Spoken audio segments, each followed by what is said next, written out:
Мен мысалы мына біз саламатсыздар ма құрметті көрермендер. Біз мысалы Қазақстан өзіміздің үлкен гипермаркеттерде жүрміз.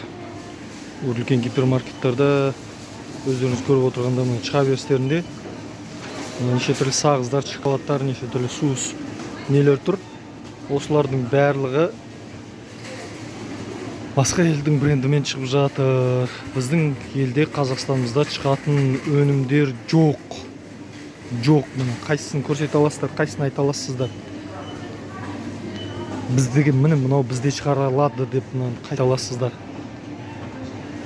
Міне көріп тұрсыздар ма? Мына бәрі сыра, шарап, арақ, шарап. Бұл сұмдық нәрсе ғой. Өзімізде бір өнім жоқ жасалып жатқан. Не ойлайсыздар?